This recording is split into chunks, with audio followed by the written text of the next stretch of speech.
ओम तत्सत। ओम श्री परमात्मने नमः। ओम श्री गुरुवे नमः। राजा पद्म के भवन में सरस्वती और लीला का प्रवेश और राजा द्वारा उनका पूजन, मंत्री द्वारा राजा का जन्म वृत्तांत वर्णन, राजा विदुरथ और सरस्वती देवी की बातचीत, वशिष्ठ जी द्वारा अज्ञान अवस्था में जगत और स्वप्न की सत्यता का वर्णन, सरस्वती द्वारा विदुरथ को वर प्रदान, नगर पर शत्रु का आक्रमण और नगर की दुर्वस्था का कथन, भयभीत हुई राजमहिषी का राजा की शरण में आना और लीला को दूसरे वर रूप राजा पद्म की प्राप्ति। श्री वशिष्ठ जी कहते हैं, श्री राम उन दोनों देवियों के प्रवेश करने पर राजा पद्म के भवन का भीतरी भाग उज्जवल छटा से सुशोभित हो गया, मानो वहां दो चंद्रमा उदय हो गए हों। उसमें मंदार पुष्प का स्पर्श करके आई हुई शीतल मंद सुगंध वायु चलने लगी। उन देवियों के प्रभाव से राजा के अतिरिक्त अन्य स्त्री पुरुष निद्रा के वशीभूत हो गए, परंतु चंद्र द्रव के समान शीतल उन दोनों के शरीर के प्रभा पुंज से आह्लादित होकर राजा पद्म की निद्रा भंग हो गई, मानो उस पर अमृत छिड़क दिया गया हो। उठते ही उसने दो दिव्य नारियों को देखा जो दो आसनों पर विराजमान थी। उन्हें देखकर ऐसा लगता था मानो मेरु पर्वत के दो शिखरों पर दो चंद्रमंडल उदित हो गए हों। यह देखकर राजा का मन विस्मय आविष्ट हो गया। फिर क्षण भर मन ही मन विचार करके वह अपनी शैया से उठ पड़ा, ठीक उसी तरह जैसे चक्र गदाधारी भगवान विष्णु शेष शैया से उठते हैं। तत्पश्चात उसने सोते समय अस्त व्यस्त हुए अपने माला हार और अधो वस्त्र को यथास्थान ठीक किया। फिर सिराने रखी हुई फूलों की डलियों में से माली की तरह स्वयं ही अत्यंत खिले हुए पुष्पों से अपनी अंजलि भर ली और भूमि पर ही पद्मासन लगाकर वह नम्रता पूर्वक देवियों से कहने लगा, देवियों, आप दोनों जन्म दुखमय जीवन और त्रिविध ताप रूपी दोष का शमन करने के लिए चांदनी के समान तथा बाह्य और आंतरिक अज्ञान अंधकार का विनाश करने के लिए सूर्य की प्रभा के तुल्य है। आपकी जय हो। यूं कहकर राजा ने उन देवियों के चरणों पर पुष्पांजलि समर्पित की। तदनंतर देवी सरस्वती ने लीला से राजा का जन्म वृत्तांत वर्णन करने के लिए पार्श्व में ही पड़े हुए मंत्री को अपने संकल्प से जगाया। जागने पर मंत्री ने उन दोनों दिव्य नारियों को देखकर उन्हें प्रणाम किया और उनके चरणों में पुष्पांजलि समर्पित कर विनय पूर्वक वह उनके आगे खड़ा हो गया। तब देवी ने राजा से पूछा, राजन, तुम कौन हो, किसके पुत्र हो और यहाँ कब पैदा हुए हो? ऐसा प्रश्न सुनकर मंत्री ने उत्तर देना आरंभ किया, देवियों, यह आप लोगों का ही कृपा प्रसाद है जो मैं आपके समक्ष भी बोलने में समर्थ हो सका हूँ। अतः अब आप मेरे स्वामी का जन्म वृत्तांत सुनिए। प्राचीन काल में एक कुंदरत नाम के राजा हो गए हैं जो इक्ष्वाकु वंश में उत्पन्न हुए थे। वे परम शोभाशाली थे। उनके नेत्र कमल के समान सुंदर थे। उन्होंने अपनी भुजाओं की छाया से सारे भूमंडल को आच्छादित कर लिया था। उन्हीं नरेश के भद्ररथ नामक पुत्र उत्पन्न हुआ, जिसके मुख की कांति चंद्रमा के समान थी। उन भद्ररथ के विश्वरथ, विश्वरथ के बृहदरथ, बृहदरथ के सिंधुरथ, सिंधुरथ के शैलरथ, शैलरथ के कामरथ, कामरथ के महारथ, महारथ के विष्णुरथ और विष्णुरथ के पुत्र नभोरथ हुए। ये हमारे राजा उन्हीं महाराज नभोरथ के पुत्र हैं। ये अपने पिता के समान, ये अपने पिता के महान पुण्य पुंजों के फल स्वरूप क्षीर सागर से उत्पन्न हुए चंद्रमा की भांति प्रकट हुए। जैसे पार्वती जी से गुह की उत्पत्ति हुई थी, उसी प्रकार ये अपनी माता सुमित्रा के गर्भ से दूसरे स्कंद की भांति पैदा हुए। इनकी आकृति पूर्ण चंद्रमा के समान निर्मल है। इन्होंने अपने अमृत तुल्य गुणों से जनता को हरी भांति तृप्त कर दिया। ये विदुरथ नाम से विख्यात। जब इनकी अवस्था 10 ही वर्ष की थी, तभी इनके पिता इन्हें राज्यभार सौंपकर वनवासी हो गए थे। ये तभी से इस भूमंडल का धर्म पूर्वक पालन कर रहे हैं। आज पुण्य रूपी वृक्ष के फलित होने पर आप दोनों देवियों का यहाँ शुभ आगमन हुआ है, क्योंकि दीर्घ तप आदि सैकड़ों क्लेश उठाने पर भी आपका दर्शन मिलना कठिन है। इस प्रकार विदुरथ नाम से प्रसिद्ध ये महीपाल आज आपके दर्शन प्रदान रूप प्रसाद से परम पवित्र हो गए।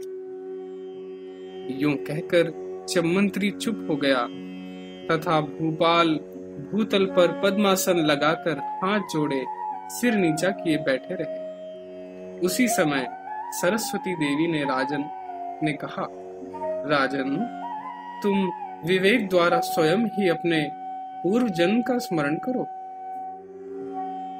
यूं कहकर उनके मस्तक पर अपना हाथ फेरा। देवी सरस्वती के कर स्पर्श से राजा पद्म का हृदय अंधकार एवं माया सब के सब नष्ट हो गए। उनका हृदय अत्यंत विकसित हो गया। उन्हें अपने पूर्व जन्म का वृत्तांत इस प्रकार स्मरण हो आया, जैसे वह उनके अंतःकरण में स्फुरित होता हुआ सा स्थित था। फिर लीला के कर्तव्य के साथ साथ शरीर और एक क्षत्र राज्य के त्याग, सरस्वती के वृत्तांत, लीला की विशेष उन्नति और आत्मकथा को जानकर राजा समुद्र में गोते लगाते हुए की तरह विस्मय में पड़ गया। वह मन ही मन कहने लगा, खेद है सारे संसार में या माया ही व्याप्त है। इस समय इन देवियों की कृपा से मुझे इसका पूर्ण ज्ञान हुआ है। राजा ने पूछा, देवियों, मुझे जो अपने अनेक कार्यों का, परदादा का तथा अपनी बचपन एवं युवा अवस्था का और मित्र तथा बंधु बांधवों का स्मरण हो रहा है, इसका क्या कारण है? श्री सरस्वती देवी ने कहा, राजन, मृत्यु रूपी महामोहमयी मूर्छा के अनंतर उसी मुहूर्त में गिरिग्राम निवासी उस ब्राह्मण के घर के भीतर आकाश में ही स्थित ग्रह के मध्य भाग में जो मंडप है, उसी के अंदर तुम्हारा यह जन्मादि दृश्य प्रपंच आभासित हो रहा है। वही निर्मल आकाश की भांति स्वच्छ तुम्हारे चित्त में यह विस्तृत व्यवहार भ्रम स्फुरित हुआ। यह मेरा जन्म हुआ। इक्ष्वाकु वंश ही मेरा कुल है। पूर्व काल में मेरे ये पितामह आदि इस नाम वाले हुए थे। मैं पैदा हुआ जब मैं 10 वर्ष का बालक था, तभी मेरे पिता इस राज्य पर मेरे अभिषेक करके स्वयं परिव्राजक होकर वन को चले गए। तदनंतर मैंने दिग्विजय करके अपने राज्य को निष्कंटक बनाया।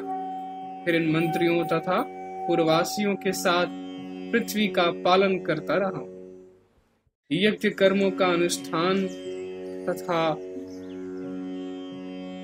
धर्म पूर्वक प्रजा का पालन करते मेरी आयु के 70 वर्ष व्यतीत हो चुके। इस समय इस शत्रु सेना ने मुझ पर आक्रमण किया और उसके साथ मेरा भयंकर युद्ध हुआ। युद्ध करके मैं अपने घर लौट आया और पूर्ववत स्थित हूँ। ये दोनों देवियां मेरे घर पधारी हैं और मैं इनका पूजन कर रहा हूँ, क्योंकि पूजित होने पर देवता मनोअभिलषित पदार्थ प्रदान करते हैं। जैसे सूर्य की प्रभा मुकुलित कमल को विकसित कर देती है, उसी तरह इन दोनों में से इस एक देवी ने मुझे यह ऐसा ज्ञान प्रदान किया है जो पूर्व जन्म की स्मृति को जगाने वाला है। अब मैं कृतकृत्य हो गया और मेरे सभी संशय नष्ट हो गए। मैं शांति लाभ करूंगा, परम निर्वाण को प्राप्त होऊंगा और केवल सुख रूप होकर स्थित होऊंगा। इस प्रकार तुम्हारी यह भ्रांति, जो बहुसंख्यक संदेहों से युक्त, नाना प्रकार के आचार विचारों से संपन्न और लोकांतर में गमन करने वाली है, विस्तार को प्राप्त हुई। पहले जिस मुहूर्त में तुम मृत्यु को प्राप्त हुए थे, उसी समय यह प्रतिभा अपने आप तुम्हारे हृदय में आविर्भूत हुई थी। जैसे नदी का प्रवाह उठे हुए एक आवर्त को त्याग कर तुरंत ही दूसरा धारण कर लेता है, उसी प्रकार चित्त प्रवाह भी एक कल्पना सृष्टि का त्याग करके दूसरी कल्पना सृष्टि करता रहता है। जैसे आवर्त कभी दूसरे आवर्त से संयुक्त होकर और कभी पृथक ही प्रवृत्त होता है, उसी तरह यह सृष्टि भी कभी दूसरी से संबंधित और कभी स्वतंत्र ही बढ़ती रहती है।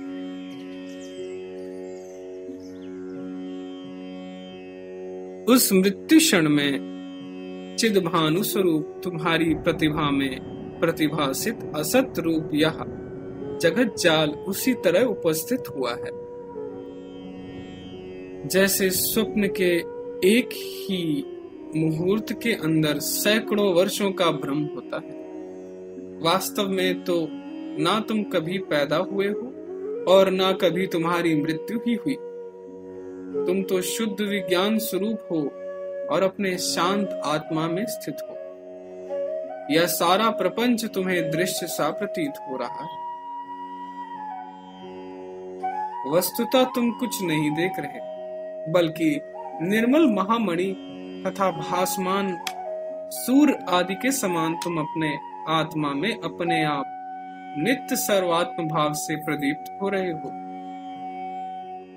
वस्तुतः ना यह भूतल सत्य है, ना प्रत्यक्ष दिखाई देने वाला यह विदूरत्व ही सत्य है, और ना ये पर्वत ग्राम तुम्हारे शत्रु मित्र तथा हम लोग ही सत्य।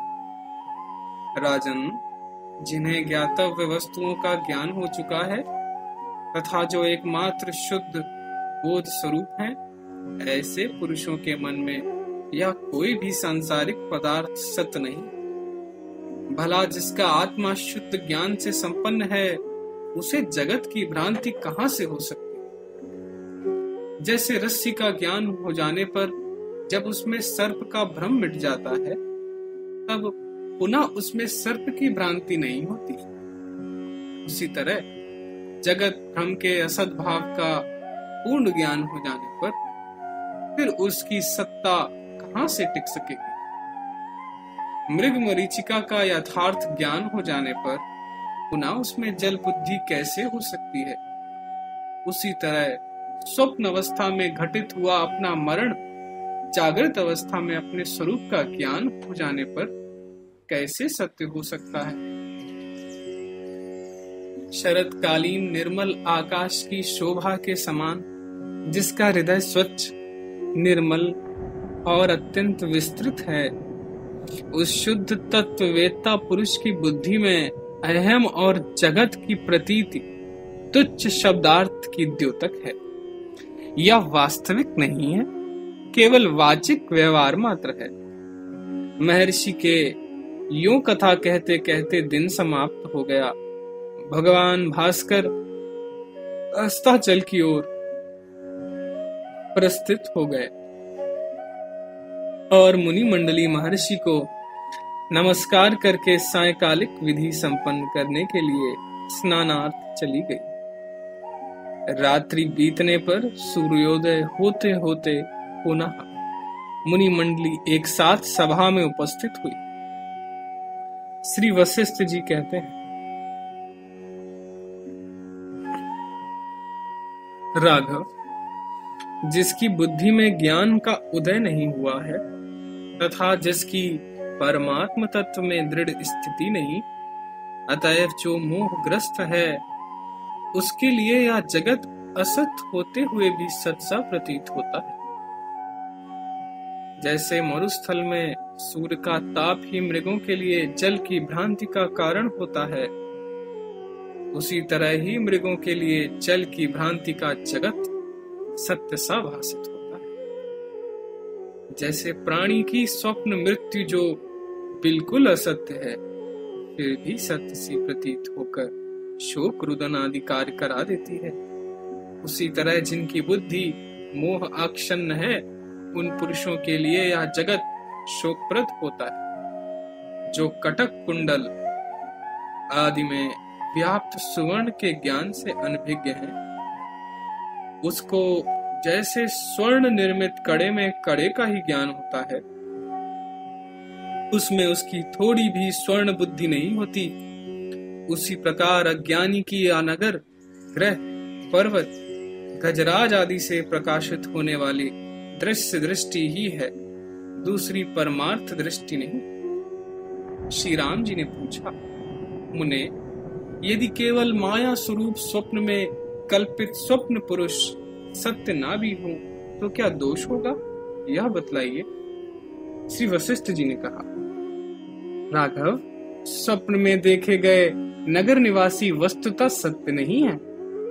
इस विषय में मैं तुम्हें प्रत्यक्ष प्रमाण बतलाता हूँ, सुनो। अन्य प्रमाणों के जानने की आवश्यकता नहीं है। सृष्टि के आदि में स्वयंभू ब्रह्मा स्वयं ही स्वप्न तुल्य अनुभव से संपन्न दिखाई देते हैं, अतः उनके संकल्प से उत्पन्न हुआ यह विश्व भी स्वप्न सदृश ही है। इस प्रकार यह विश्व भी स्वप्न है, उसमें जैसे मेरी दृष्टि में तुम सत्य हो, उसी तरह अन्य लोग भी तुम्हारी ओर मेरी दृष्टि से सत्य हैं। एवं अन्य मनुष्यों की भी अपने अपने अनुभव के अनुसार स्वप्न के विषय में सत्यता सिद्ध है। यदि ये नगर निवासी स्वप्न में सत्य न हो तो इस स्वप्नाकार जागृत अवस्था में भी वे मेरे लिए थोड़ा भी सत्य न सिद्ध होंगे। इसलिए तुम्हारी दृष्टि में जैसे मैं सत्यात्मा हूं, उसी तरह मेरी दृष्टि में सब सत्य है, क्योंकि स्वप्न तुल्य संसार में पदार्थों की परस्पर सिद्धि के लिए ऐसी नीति है।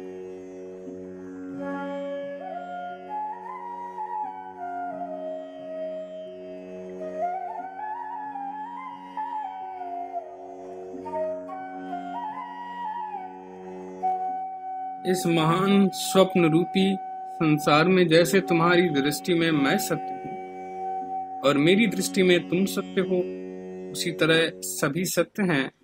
यही सारे स्वप्नों में न्याय है। इस प्रकार यह सब स्वप्न और जागृत रूप प्रपंच वास्तव में सत्य नहीं,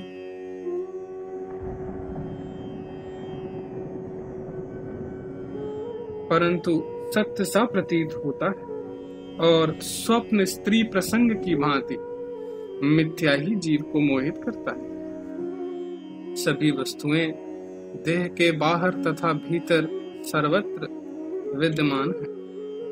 ज्ञान वृत्ति जिसे जैसा जानती है उसे उसी तरह स्वयं ही देखती है। जैसे कोश में जो धन मौजूद रहता है उसे उसका दृष्टा प्राप्त करता है, उसी तरह चेतन आकाश रूप परमात्मा में सब कुछ स्थित है और वही परमात्मा उसका अनुभव करता है। अस्तु। तदनंतर देवी सरस्वती ने विदुरथ को ज्ञान अमृत के सिंचन से विवेक रूपी सुंदर अंकुर से संयुक्त करके उनसे इस प्रकार कहा, राजन, यह पूर्वोक्त तत्व ज्ञान मैंने लीला की प्रसन्नता के लिए तुमसे वर्णन किया। लीला ने भी जगत मिथ्यात्व की दृष्टांत भूत तुम्हारी दृष्टियां देख ली, अतः तुम्हारा कल्याण हो। अब हम दोनों जानना चाहते हैं। श्री वशिष्ठ जी कहते हैं, रघुनंदन, मधुर अक्षरों से युक्त वाणी द्वारा सरस्वती के यूं कहने पर बुद्धिमान राजा विदुरथ ने इस प्रकार कहा। विदुरथ बोले, देवी, मुझ साधारण मनुष्य का भी यदि किसी याचक को दर्शन हो जाए तो वह निष्फल नहीं जाता, फिर आप तो महान फल प्रदान करने वाली हैं, आपका दर्शन व्यर्थ कैसे हो सकता है? देवी, जैसे स्वप्न देखता हुआ मनुष्य उस स्वप्न को छोड़कर दूसरा स्वप्न देखने लगता है, उसी तरह मैं अपने इस देह का परित्याग करके यहाँ दूसरे लोक को जाऊंगा। माता, मैं आपकी शरण में आया हूँ, आप मुझ शरणागत को करुणापूर्ण दृष्टि से देखिए और शीघ्र ही मेरी प्रार्थित वस्तु प्रदान कीजिए। माँ, मुझ पर ऐसी कृपा कीजिए कि मैं जिस लोक में जाऊं वही लोक मेरे इस मंत्री और इस कुमारी कन्या को भी प्राप्त हो। श्री सरस्वती जी ने कहा, पूर्व जन्म के चक्रवर्ती सम्राट, तुम्हें विदित होना चाहिए कि हम लोगों ने कभी भी याचकों की कामना का निराकरण कर दिया हो, ऐसा नहीं देखा गया। अतः आओ और लीला की भक्ति और भाग्य के अनुरूप पदार्थों की समृद्धि से सुंदर इस राज्य का निर्भय होकर उपभोग करो। राजन, इस समय इस भीषण संग्राम में तुम्हारी मृत्यु निश्चित है और तुम्हें तुम्हारा प्राचीन राज्य प्राप्त होगा। यह सब प्रत्यक्ष तुम्हारी आंखों के सामने ही होगा। तुम्हारी कन्या को, मंत्री को और तुमको शव रूप शरीर प्राप्त करके उस प्राचीन नगर में आना होगा। अब हम दोनों जैसे आई थीं वैसे ही लौट जा रही हैं, परंतु तुम्हारी कन्या को, मंत्री को और तुम्हें मृत्यु को प्राप्त होकर वायु रूप से अर्थात सूक्ष्म देह से उस प्रदेश में आना चाहिए। देवी सरस्वती और राजा दोनों मधुरभाषी थे। उनमें परस्पर वार्तालाप हो ही रहा था। तब तक राजमहल के ऊर्ध्व भाग में बैठकर नगर की देखभाल करने वाला मनुष्य भयभीत हो राजा के पास आकर कहने लगा, देव, ज्वार भाटा से संयुक्त महासागर की भांति बाण, चक्र, खड़ग, गदा और परिघ की वर्षा करने वाली एक विशाल शत्रु सेना आ पहुंची है। वह अत्यंत उत्साह से संपन्न है और प्रलय काल की वायु से उड़ाए गए कुल पर्वतों की शिलाओं के समान भयंकर गदा, शक्ति और भुशुंडियों की वर्षा कर रही है। साथ ही इस पर्वताकार नगर में आग लग गई है, जिसने चारों दिशाओं को व्याप्त कर लिया है। वह चट चट शब्द के साथ इस उत्तम नगरी को जलाती हुई नष्ट भ्रष्ट कर रही है। श्री वशिष्ठ जी कहते हैं, रघुकुल भूषण राम, वह पुरुष सभीत होकर राजा से यूं कह ही रहा था, तब तक बाहर कठोर शब्दों से युक्त महान कोलाहल होने लगा, जो अपने भीषण शब्द से सारी दिशाओं में व्याप्त हो रहा था। वह कोलाहल बलपूर्वक कान तक खींचकर बाणों की वर्षा करने वाले धनुषों की टंकार से तथा जिनकी स्त्री और बच्चे जल गए थे, उन पुरवासियों के महान हाहाकार से जलती हुई लपटों के परिस्पंदन से उत्पन्न चट चट एवं टूटकर गिरते हुए अंगारों के शब्द से व्याप्त था। तब सरस्वती और लीला दोनों देवियों ने एवं मंत्री और राजा विदुरथ ने उस घोर रात्रि के समय राजमहल के झरोखे से झांककर उस विशाल नगर की ओर दृष्टिपात किया, जो तुमुल नाद से गूंज रहा था। उस समय वह नगर प्रलय अग्नि से विक्षुब्ध हुए महासागर के सदृश वेग वाले तथा भयंकर अस्त्र रूपी तरंगों से व्याप्त शत्रु सैन्य से खचाखच भरा था और प्रलयकालीन अग्नि की ज्वाला से पिघलते हुए मेरु पर्वत के सदृश कांतिमान एवं गगनचुंबी महान ज्वाला समूहों से भस्म हो रहा था। उस नगर को लूटते समय लुटेरे दूसरों को डराने धमकाने के लिए महान मेघ की गर्जना के समान डांट बता रहे थे। उनके उस भीषण कोलाहल से वह नगर भयानक लग रहा था। तदनंतर राजा विदुरथ ने अपने योद्धाओं का तथा उन लोगों का जिनका देखते देखते ही स्त्री पुत्र आदि सर्वस्व स्वाहा हो गया था, इसलिए वे इधर उधर दौड़ लगा रहे थे, करुण क्रंदन सुना। अहो, यह तो सदाचार से ही महान अनुचित कार्य हो रहा है। जो शस्त्रधारी शत्रु सैनिक राजरानियों को भी पकड़ रहे हैं। इसी बीच में जैसे लक्ष्मी कमल कोश में प्रविष्ट होती हैं, उसी तरह राजमहिषी ने जो यौवन के मत से उन्मत्त हो रही थी, राजा आदि द्वारा अधिष्ठित उस गृह में प्रवेश किया। उस समय वह हार के छिन्न भिन्न हो जाने से व्याकुल एवं भय से घबराई हुई थी। उसके पुष्पहार और वस्त्र जोर जोर से हिल रहे थे तथा सखियां और दासियां उसके पीछे पीछे चल रही थी।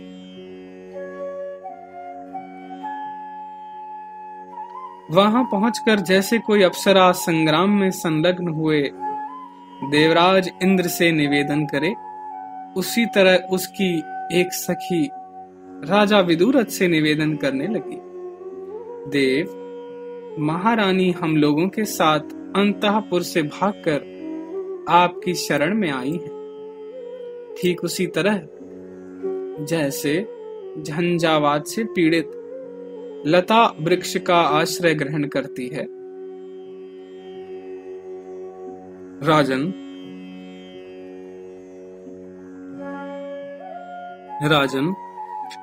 जैसे महासागर की लहरियां तटवर्ती वृक्षों पर लिपटी हुई लताओं को अपने साथ समेट ले जाती हैं, उसी तरह अस्त्र शस्त्रों से सुसज्जित उन बलवान शत्रुओं ने आपकी अन्यान रानियों का अपहरण कर लिया।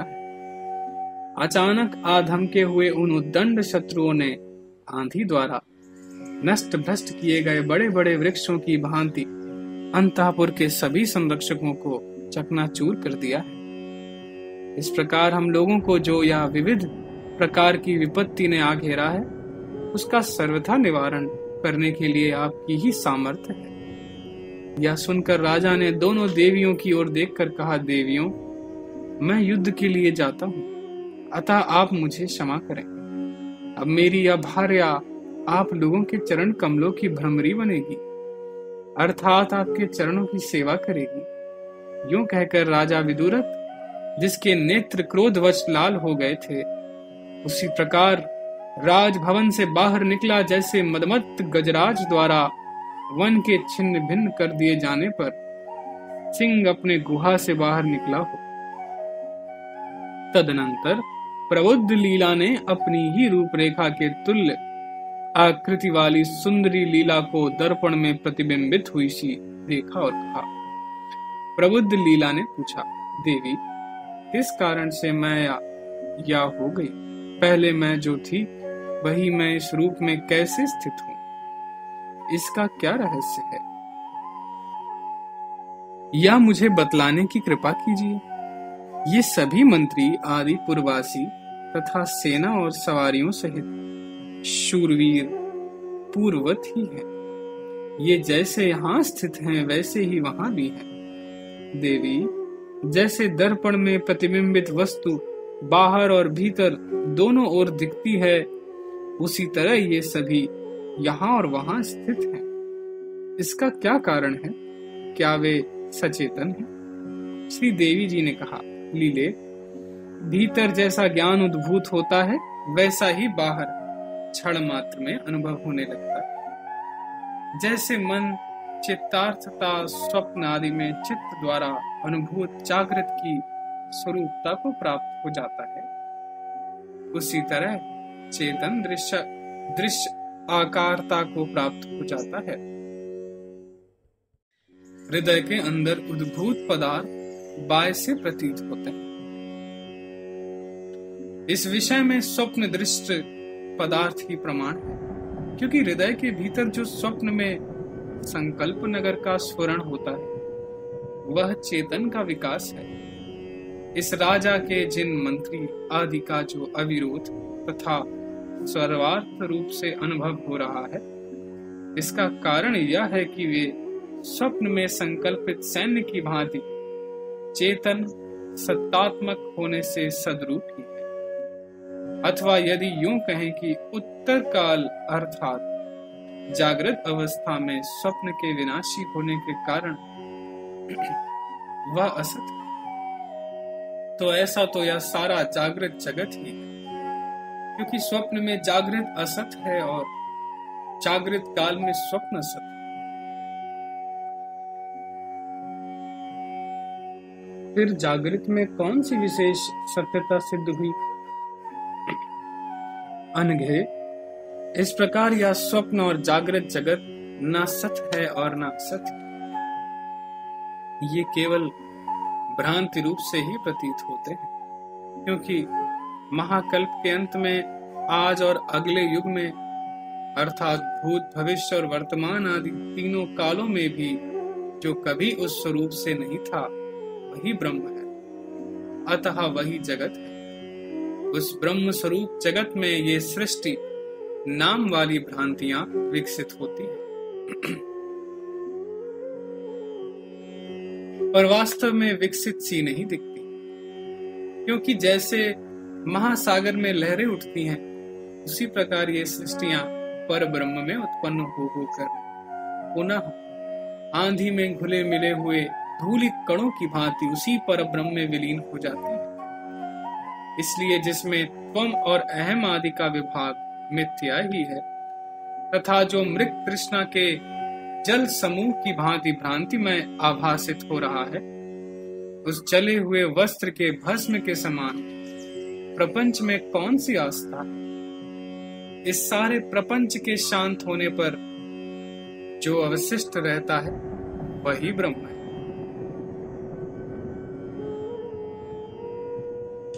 उस ब्रह्म से पृथक होने पर यह दृश्य जगत कभी भी सत्य नहीं, और ब्रह्म स्वरूप होने के कारण असत्य भी नहीं।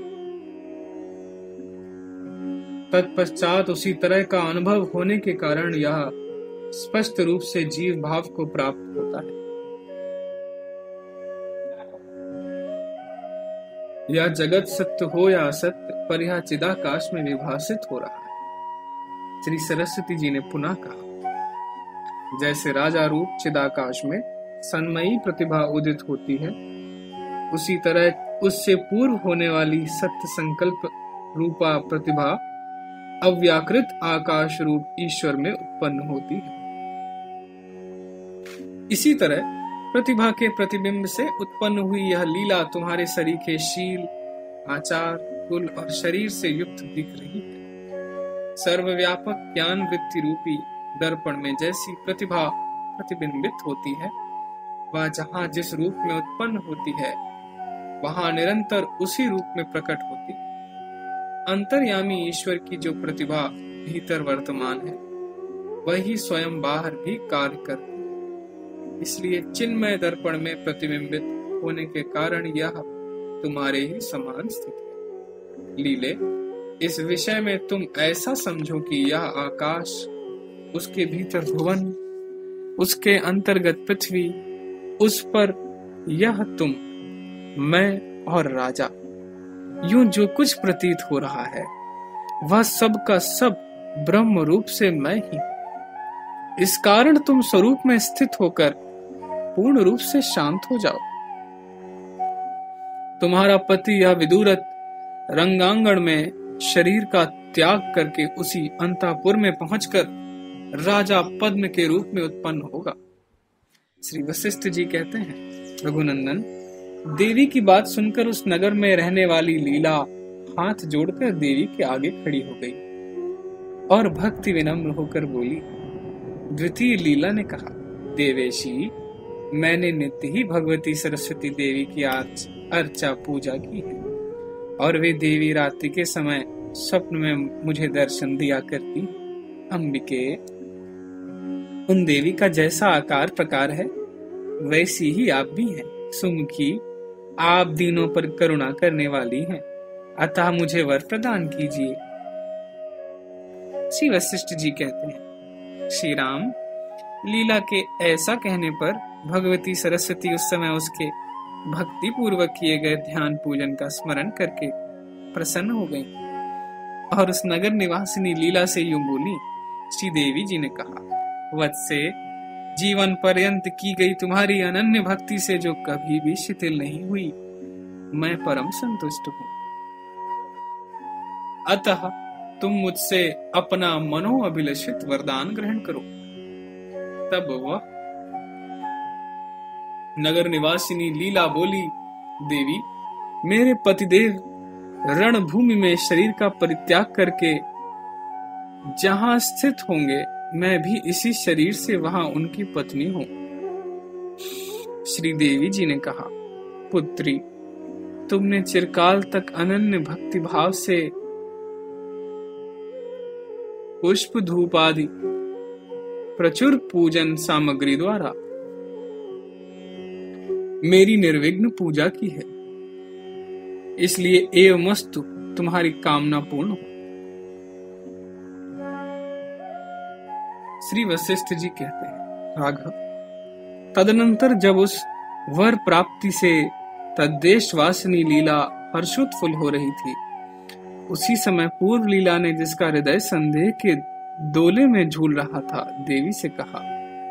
पूर्व लीला बोली, ऐश्वर्यशालिनी देवी, ऐश्वर्यशालिनी देवी, जो आपके सदृश सत्य कामना एवं सत्य संकल्प वाले हैं, अतएव जो ब्रह्म स्वरूप हो गए हैं, उनका सारा मनोरथ जब शीघ्र ही सिद्ध हो जाता है, तब यह बतलाइए कि आपने मुझे किस लिए इसी शरीर से गिरी ग्रामक नाम वाले उस लोकांतर में नहीं पहुंचाया। श्री देवी जी ने कहा, सुंदरी, मैं किसी का कुछ नहीं करती, बल्कि जीव स्वयं ही अपनी समस्त अभिलाषाओं का शीघ्र ही संपादन कर लेता है, क्योंकि प्रत्येक जीव में जीव शक्ति स्वरूपा चेतन शक्ति वर्तमान है। इसलिए जिस जिस जीव की जो शक्ति जिस जिस रूप में प्रकट होती है, वह उसी उसी रूप में उस जीव को सदा तदनुरूप फल प्रदान करती हुई सी प्रतीत होती है। जिस समय तुम मेरी सम्यक प्रकार से आराधना कर रही थी, उस समय चिरकाल तक तुम्हारे मन में जो जीव शक्ति उत्पन्न हुई थी, उसकी कामना थी कि यदि इसी जन्म में मैं मुक्त हो जाती तो अच्छा होता।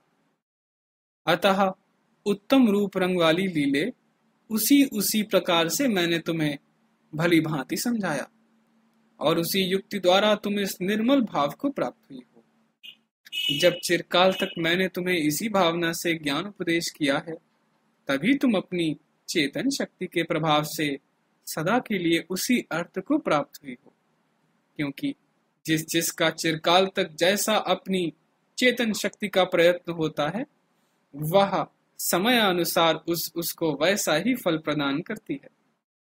अपनी चेतन शक्ति ही तपस्या अथवा देवता का रूप धारण करके स्वच्छंद रूप से आकाश से फल गिरने की भांति फल देती है। अपनी ज्ञान शक्ति प्रयत्न के बिना कभी कुछ भी फल नहीं देती। इस कारण तुम्हारी जैसी अभिलाषा, शीघ्र ही तदनुरूप कार्य आरंभ कर दो। तुम ऐसी धारणा कर लो कि चित सत्ता ही सब में अंतरात्मा रूप में व्याप्त है। वही विहित अथवा निषिद्ध जिस कर्म का विचार करती है और उसके लिए प्रयत्न करने लग जाती है, उसी की फल श्री प्राप्त होती है। इसलिए जो पावन पद है, उसे जानकर तुम उसी में स्थित हो जाओ।